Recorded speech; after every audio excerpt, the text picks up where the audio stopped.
Je sous-signé Monsieur X m'engage sur mon honneur et ma réputation d'honnête homme, interdisant toute restriction mentale, ne jamais faire connaître notre société. Serment d'entrée chez les Illuminati. Les sociétés secrètes nous fascinent depuis toujours. Bon nombre de personnes dans le monde participent activement au bon fonctionnement de ces organisations. Combien de ces sociétés existent-ils encore de nos jours et pour quel but ? Bonjour à tous et à toutes, mais quelle joie de se revoir, de me revoir, de vous revoir. Nouvelle vidéo qui lance la nouvelle saison, la deuxième saison de cette chaîne. Et quel kiff de commencer cette nouvelle saison que par une superbe vidéo sur les sociétés secrètes. Je vous remercie d'être de plus en plus nombreux à suivre cette chaîne et ça me motive à trouver toujours des nouveaux sujets très intéressants. Pour ceux qui ne me connaissent pas et qui passaient ici pour la première fois, déjà bienvenue les amis. Je crée du contenu divertissant sur des récits historiques et des théories du complot les plus incroyables de la planète. J'avais pour idée il y a un certain temps de créer ma propre société secrète, mais je me suis rendu compte que c'était énormément de boulot, donc je me suis mis sur YouTube. Dans cette vidéo, nous allons voir qu'est-ce qu'une société secrète, et nous allons aller à la rencontre de deux d'entre elles que je trouve très intéressantes. Sans plus attendre, lançons-nous dans les sociétés secrètes les plus mystérieuses du monde.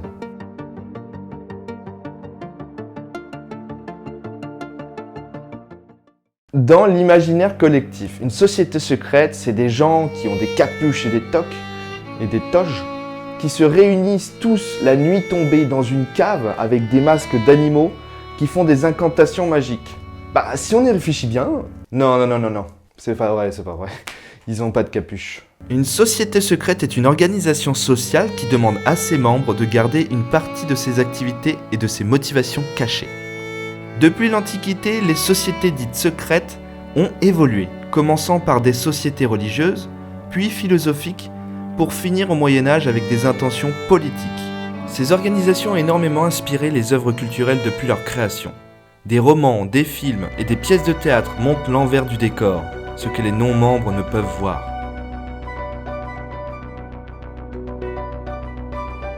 Skull and Bones, en français, crâne et os. Et non, ce n'est pas une confrérie de pirates mystérieuse, mais une société secrète universitaire américaine qui a eu pour membres 2 anciens présidents américains et plusieurs gouverneurs très influents.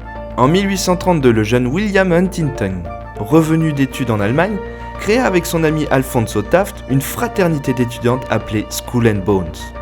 Voici la première photo des membres du club réalisée en 1832. Mais l'appareil photo a été inventé en 1839. C'est un complot, c'est sûr, la Terre est plate. Calmez-vous, la Terre, on n'est pas sûr qu'elle soit plate. On n'est pas sûr, ça n'a pas été prouvé. Il existait à l'époque d'autres sortes d'appareils photo. Leur emblème représente un crâne avec 2 os qui s'entrecroisent et un chiffre mystérieux, le numéro 322.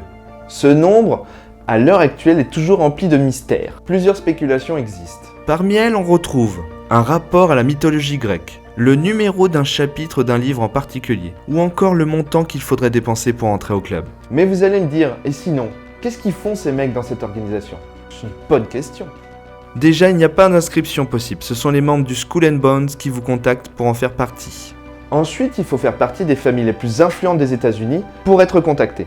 Puis par la suite, vous passerez par plusieurs épreuves secrètes, bien entendu, et vous voilà un bondsman. Il s'appelait comme ça. Quel est l'intérêt d'en faire partie ? C'est très simple, le réseau.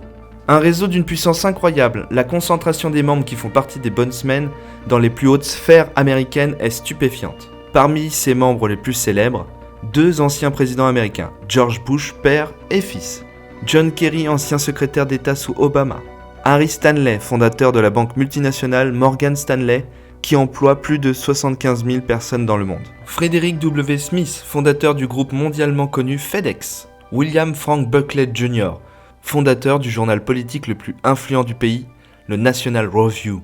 Bien entendu, ce que font ces hommes lors de leurs réunions est top secret. Même quand un journaliste américain pose la question à George Bush Jr., l'ancien président of Americans, si il pouvait en parler, il dit complètement que c'est totalement top secret, il n'a pas le droit d'en parler. Laissant planer le doute sur leurs intentions réelles, on pourrait imaginer en voyant les indices que ce club aurait pour ambition de placer un maximum de leurs membres au plus haut sommet de l'État, pour pouvoir avoir une emprise sur les décisions de la première puissance mondiale. J'aimerais qu'ils me le contactent. Je me suis beaucoup entraîné, surtout en anglais. Cup of tea, garlic bread. Certainement la société secrète la plus connue du monde, celle avec le plus grand nombre de membres à son actif. Mais quelles sont ses origines et quel est leur but ? Je préfère vous prévenir avant que nous entrons dans le vif du sujet. Cette société secrète est entourée d'un grand voile de mystère. Elles ont tellement bien réussi à garder le secret que les affirmations à son sujet sont rares. Si les francs-maçons portent ce nom, c'est en raison des maçons. Logique. La première loge maçonnique aura été créée en Écosse à Édimbourg en 1599. Elle a pour nom Mary's Chapel. Une loge au Moyen-Âge est un lieu physique qui se trouvait à côté des chantiers, où se regroupaient les artisans, maçons, tailleurs de pierre et autres constructeurs d'églises, de cathédrales et autres. Dans ces loges, ils discutaient de la suite des travaux, deux sujets en lien avec l'architecture. À mon avis, il parlait aussi un petit peu de femmes et de bière, hein, pas que d'architecture. Mais ça, c'est que mon avis. Mais c'est au XVIIe siècle que la franc-maçonnerie prend un tournant plus philosophique. Une trentaine de loges s'ouvrent en Angleterre. Des historiens pensent que la première réunion de plusieurs loges, 4 au total à Londres, dans la taverne de l'Oie et le Grill, On a l'impression d'être dans le Seigneur des Anneaux. Pépin le Gris. forgea la naissance des francs-maçons en 1721, comme on le perçoit aujourd'hui. Bien qu'à l'origine, les francs-maçons avaient pour but d'étudier les ouvrages architecturaux historiques. Il semblerait même qu'ils seraient à l'origine des cathédrales imposantes d'Europe, mais rien n'est prouvé. Au XVIIe siècle, les loges changèrent de plus en plus vers des loges amicales, et se sont ouverts aux hommes de bonne situation haut placés, appelés Gentleman Mason ou Freemason, maçons libres et acceptés, changeant aussi les discussions pour se tourner vers des sujets de société. Nous sommes à cette époque en plein siècle des Lumières, et les loges maçonniques sont rejoints par de nombreux noms célèbres, comme Isaac Newton, Charles de Montesquieu, Voltaire, Mozart, Lafayette ou encore des présidents américains, Benjamin Franklin, Franklin D. Roosevelt et bien d'autres. Avec de nouveaux courants de pensée et une vision axée sur la philosophie, il n'est pas rare d'entendre dire certains que la franc-maçonnerie a pu inspirer la Révolution américaine de 1776 et la Révolution française de 1789. Mais encore une fois, on ne peut pas affirmer que ça soit vrai.